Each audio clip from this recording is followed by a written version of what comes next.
Dude, what the hell was that game? That was the stupidest game I've ever played.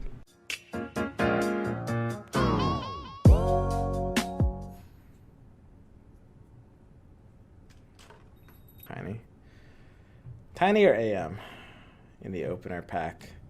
They're both maybe the top 2 picks right now.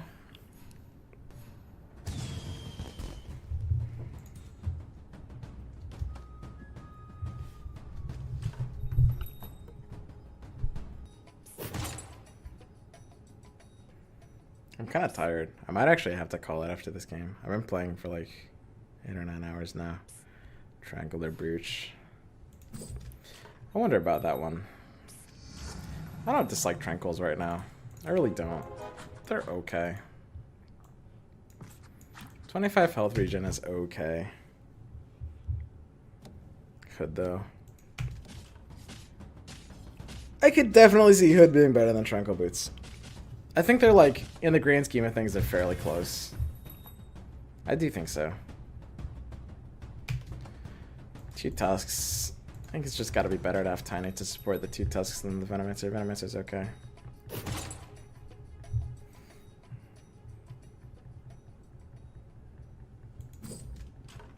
Just gloves, right? I do think it has to be gloves. Swim seems so down. Nah, dude, I'm just tired. I've been streaming for 8.5 hours. I'm still jet lagged.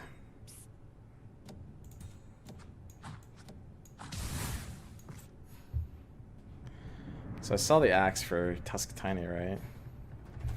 I mean, the 4th Tusk at this stage isn't bad. Hood skill's better in the late game for sure. Boots start stronger. Yep.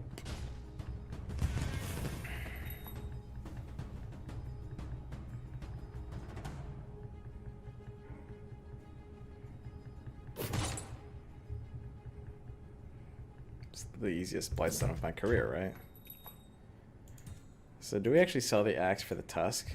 Selling the axe for Tusk, like the interesting thing, so I don't like axe, but I do need a 3rd warrior right now. So the question is, if we don't find the 3rd warrior, are we sad? The answer is yes. We're a little sad that we didn't just find the 3rd warrior. But, we're still probably on track to win this. So we need gloves on the big guy and Tranquil Boots on one of the little ones. Get better board where positioning matters.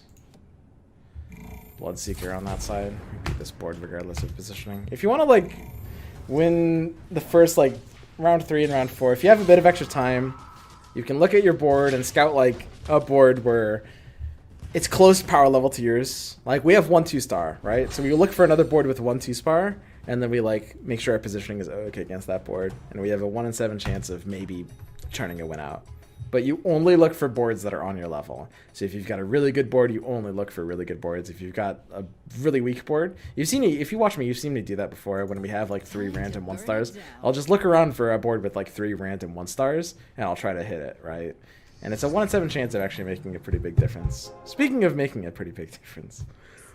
I like the way you think. Okay, where's my Pudga?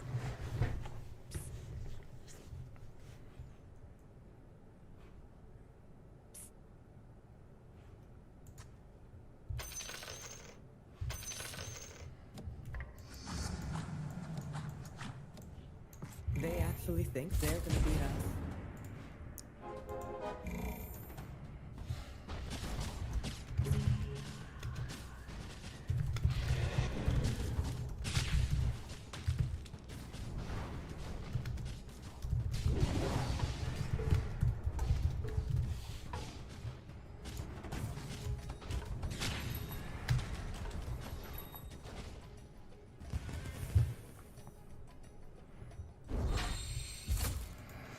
Gloves on Tiny make him actually not attack like a snail with his damage. Gloves is a flat DPS multiplier, so it doesn't really matter your default attack rate. It's just multiplying DPS. Tranquil Boots wants to be on something weaker, probably.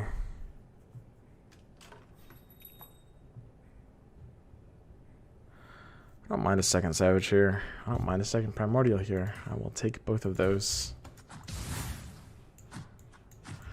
Still on this hunt for this elusive third warrior, though. This build gets so nuts once it finds a Pudga. I think I'll probably switch these. Penny has a better time fighting for DPS here. Drow's good with Blightstone. She's kind of more survivable than the rest of my backline. Doesn't matter too much who Blightstone's on. Glove gives mana gain, which Drow can't use.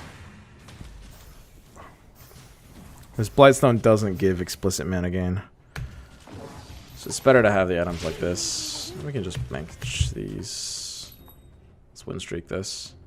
Beast Pair doesn't do too much, but our Tusk is level 2 and it's got the Tranquil Boots, so it's actually going to be very, very survivable. It's going to end up with a lot of charges on the stack. So the Beast Pair ends up doing some non-zero amount here. This is the easiest interest point of my life. This decision is made for me. And we're chilling. And again, we're looking at like the top ward where we're good against. We can scout this board. He's the Mega Streaker, but his board is actually not that good. I'm kind of more concerned, if anything, with this one. I don't think this is a board that beats us here, actually. So I think we can just kind of chill. The one thing is like Razor or Veno to sacrifice. And the easy answer is Razor. We see more opponents kind of coming in on the left side over here. So our hanging Razor will be vulnerable there. And I don't mind Razor picking up one aggressor. When he dies, we get an Eidolon. And he's a one-pump chump, right? It's like if he dies, as long as he charges for Plasma Field, I don't really give a shit. Whereas Venomancer actually wants to kind of stay alive longer. So we see the stronger boards being left leaning, so we lean our Razor out on the left side. Ready to fight.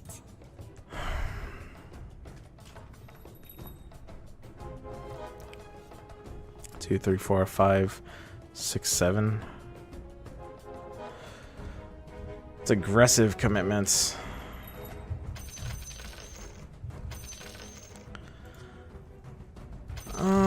I don't know about this. There's some consideration to go for the Treant. This is potentially not even hitting the interest point. I think we're beating every board in this lobby. Oh, this guy hit a streak. If his Bloodseeker goes off, he could maybe win. Yeah, Bloodseeker on Veno first. And bad start for us. Bloodseeker on Drow next. Punch wins us the game.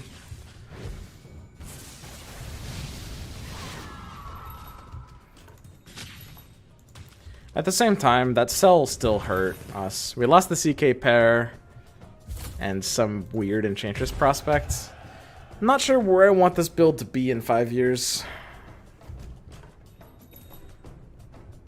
Any third warrior basically is good, right? So we level, sell up to 20 gold interest again, and jam a third warrior in here to protect this oh so vulnerable streak. The third warrior in this case is going to be a rando axe, and the two cells are just going to be... Looks like Tree Vip. Tree Vip just make the most sense to sell here. Looks fine. They don't have a chance in hell. I don't know, dude. That was really weird.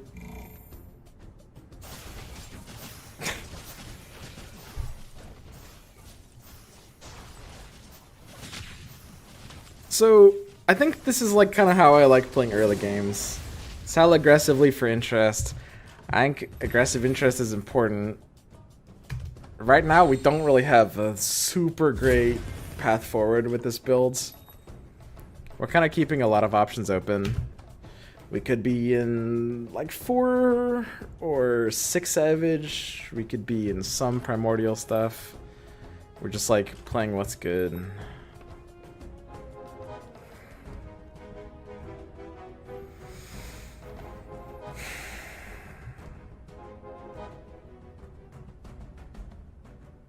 I want this interest point.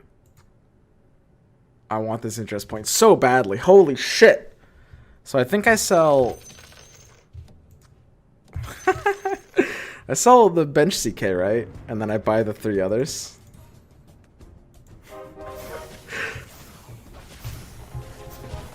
That's a weird puzzle.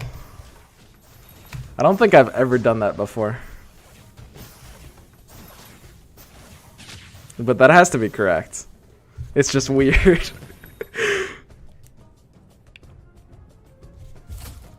That's cool.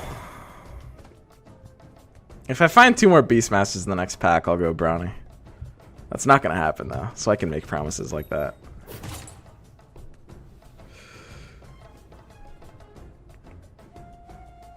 Is it just Helm of the Undying? I think it is. I think this item is typically better than Arcane Boots. I think Helm of the Undying is pretty good. I think you could probably say it's the best tier 2 item, I guess. Could you say that? It's pretty good. I don't know, losing the warrior buff does not feel like the best thing ever. I think I'd rather have the warrior buff than like the beast buff here.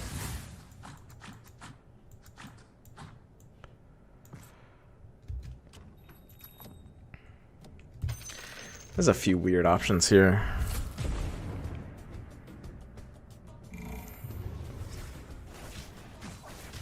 Shut your mouth, Arcane's so good. Arcanes are cute. They're not bad.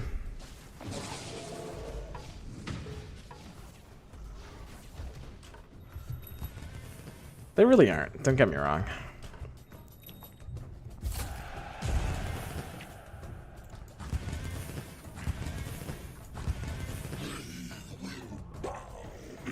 I wouldn't mind upgrading this Venomancer. I don't like Brawny right now. Brawny feels so hard to go into.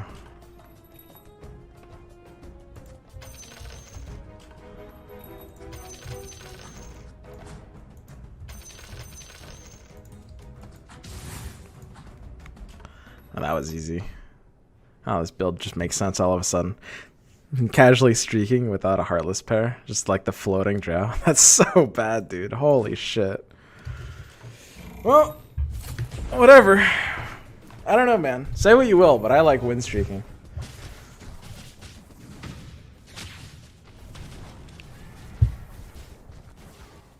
You will need a unit that you want to keep alive a lot for Undying to be better than Arcanes, and that's usually not the case. Really? I sort of feel the opposite. I sort of feel like the onus is on Arcanes to hit the situation that puts it over the other. In this case, something that actually wants to like cast all early. Because there's definitely a few boards that Arcane is like useful on, but it's not like, you know, all that. It's, again, useful, but not like, you know what I'm saying? You feel me? So this is a pretty nuts board. This can increase. Blightstone can increase the mana gain on him here, so it's worth it on him over Drow, right? They think they can win with that too.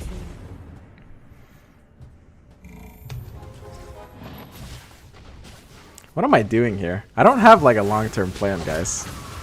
Retro. We're just kind of like mid-range smashing. What's the... Where do we curve this? Undying is great for some casters too, like a Suicide Disruptor. It can be.